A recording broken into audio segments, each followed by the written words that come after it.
Hello and good morning, and welcome to your daily sit rep for Friday, the 14th of November, 2025. I'm your host, Mike Shelby. We have a lot to get to today. So, Robert, good morning. Let's go ahead and jump inside the Beltway here. Good morning. So yesterday, Attorney General Pam Bondi said that a man confronted New Jersey U.S. Attorney Alina Habba at her office on Wednesday and apparently fled the scene after destroying some property in the office during the confrontation. And according to the New York Times, they said two sources told them that the man was initially stopped by security when he tried to enter the building with a baseball bat, but then was allowed to enter after he returned without the weapon. FBI said they're still looking for the person and they're going to release some details, I think, later today. Mm-hmm. All right. And also, the Las Vegas Metropolitan Police said they're investigating the detonation of an improvised explosive device yesterday. And according to the police department, they said that two men dressed in black placed an IED outside of a restaurant at 2:19 a.m. Pacific time yesterday. But the explosion was not reported until employees showed up at 10:30 p. or 10:30 a.m. Pacific time. They also said no one was injured. So to me, this looks like it could be something like a test run of a device. Someone who has put together a device, tested it in a controlled environment, and they're looking to see what kind of damage that explosive design would do to, for example, a building. Mm-hmm. But no other details are known yet. An IED outside a restaurant has major Iraq vibes. Are police releasing any details, like what kind of restaurant? Could it be ethnic or religious? Or they said it was an Italian restaurant. So I'm not sure yet. It doesn't look like there's any clear motivation for the bombing itself, and it was unoccupied at the time. Mm-hmm. So I'm still waiting for them to release more details. They did say that the two men, one of them, apparently the one who placed the device, approached the restaurant on a scooter, dropped the device, and sped away.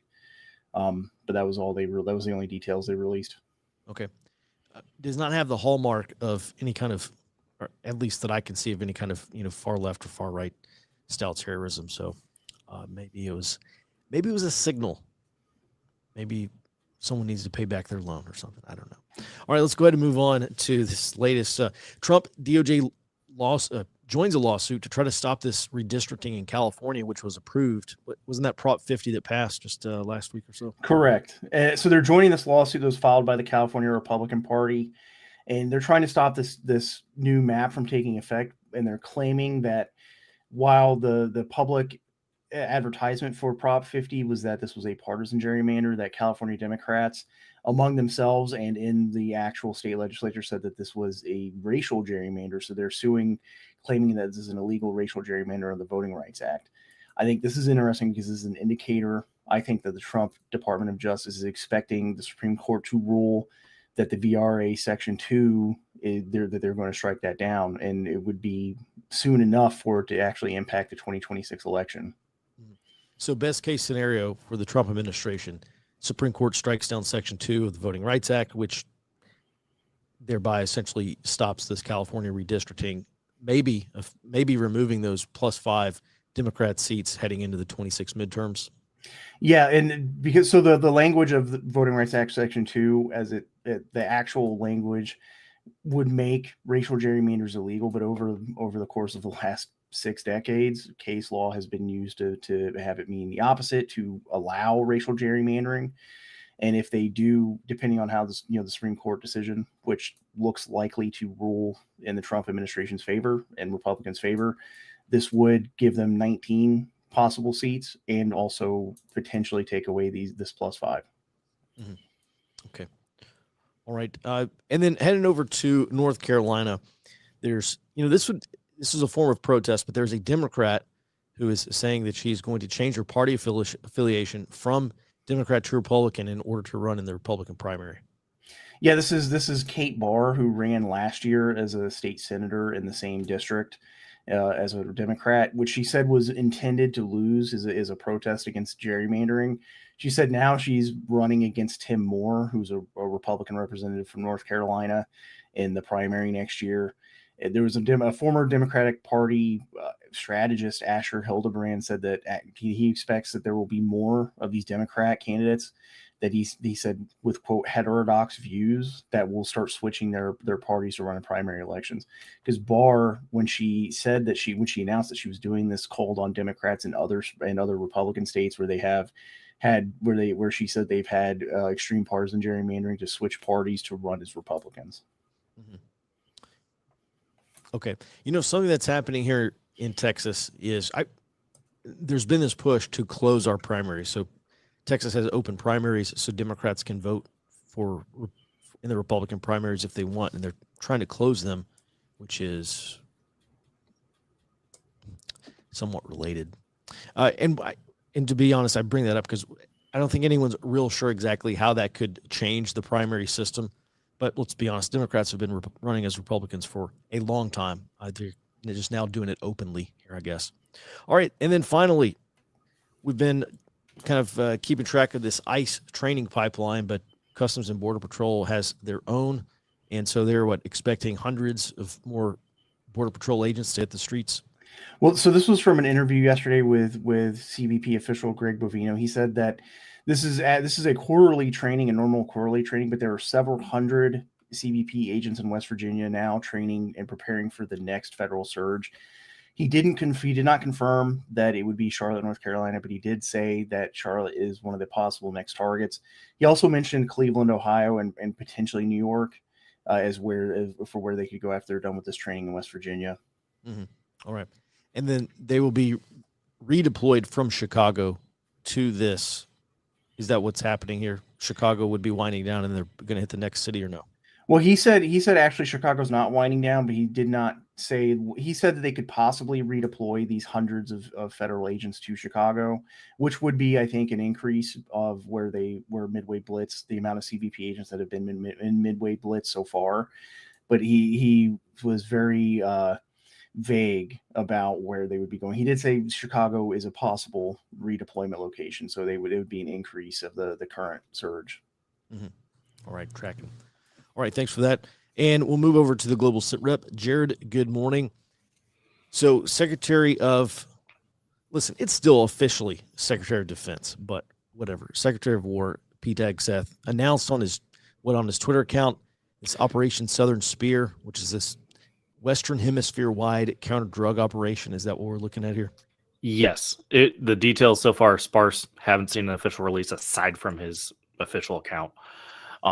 So it is counter-narcotics. It's for the entire Western Hemisphere, and he says it specifically, to protect the U.S.'s neighborhood here. So I think that's going to be expanding operations down through South America, not just in the Caribbean.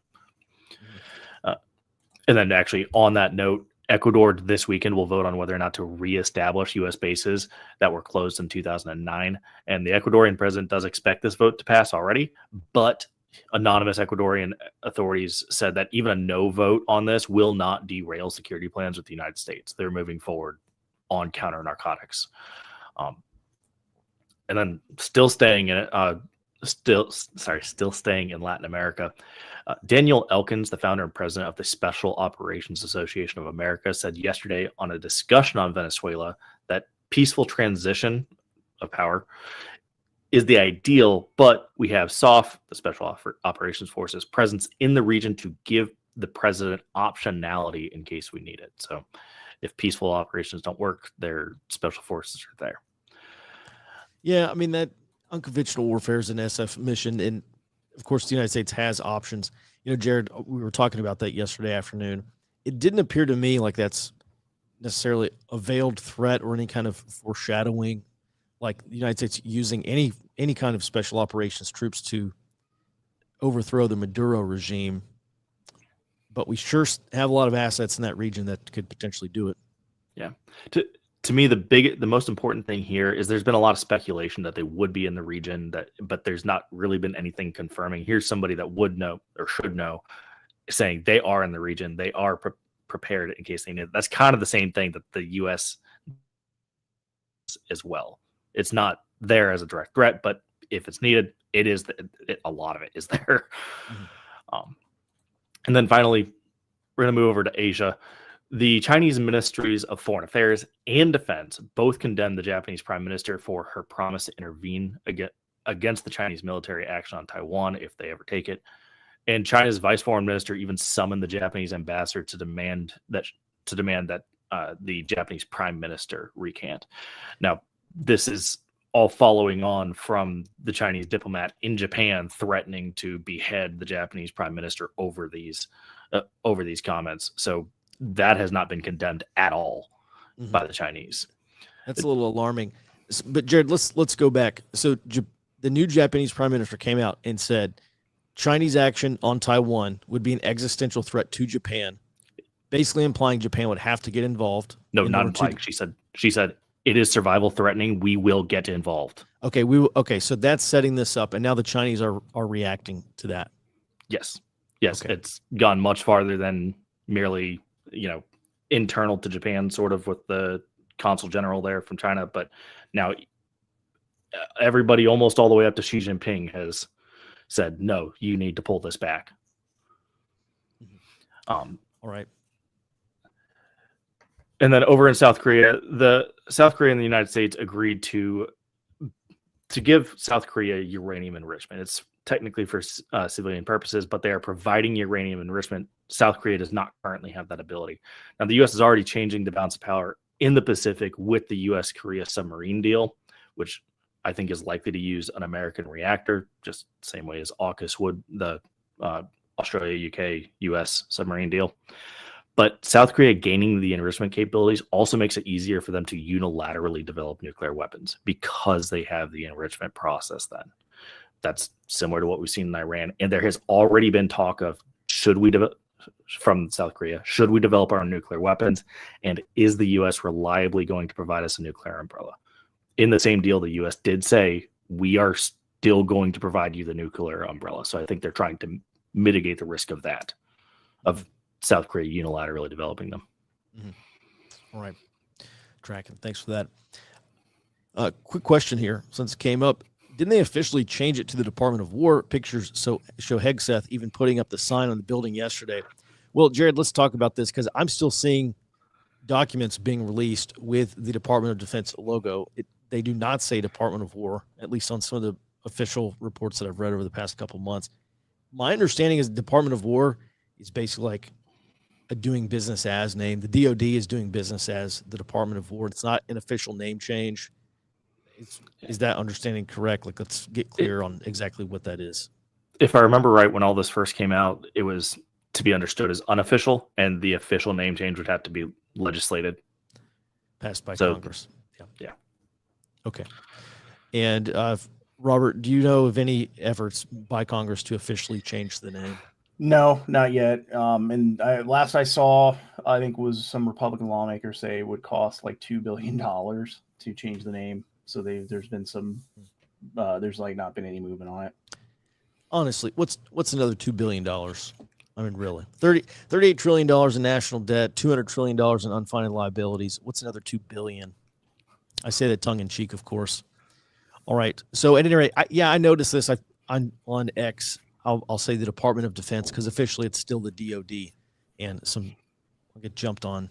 It's the Department of War. Well, it's still the Department of Defense technically. All right. So thanks for that, gents. Let's go ahead and move on. 384 protests this weekend which is about within the baseline roughly. Again, maybe you get tired of hearing me say this. Go out if you see a yellow dot. Number one, check our protest and riot tracker and look at these events near you and go down to the protest. I'll tell you what I'm going to do. For early warning members, I'm going to publish just kind of a one-pager, some best practices on how to attend a left-wing protest as a Trump supporter. Probably don't go down there with a MAGA hat on. But I'll give you some things that I do when I go attend these protests. Go down there and see who's down there. See which political groups and are active in organizing and see what they're saying and see what they're doing and see how they're putting out information. Start up a burner email address and hand that thing out like candy. Get on as many email lists as you can, as many as they offer. Whatever. You got a burner phone number, go get on a phone tree.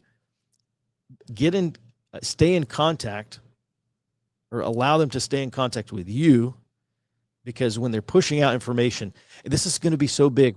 I kind of been hinting at the spring offensive that I think we're going to see next year. And, spring offensive, kind of vague, but things are going to ramp up next year as this protest movement shifts into organized resistance. It's going to be a lot more disruptive. Be ahead of this curve. See what these groups are saying. And with that, we'll move on. All right, coming up on the early warning portion of the brief, as always, we take your questions and we get into details on some things that you want to know. But otherwise, we have the Homeland Operations briefing, and then we'll also be breaking down this latest move by the State Department to label some Europe-based Antifa groups as foreign terrorist organizations. That is an official designation, and we'll break down what that means for domestic Antifa groups. Head over to forwardobserver.com/trial. Join us for a free 7-day trial to our early warning service, and head over to that website or that webpage, and you'll be able to see what all is included in the early warning subscription. With that, everyone, thanks so much for watching the daily sit rep. This is the free portion of the brief. I hope you have a great rest of your Friday, a great weekend.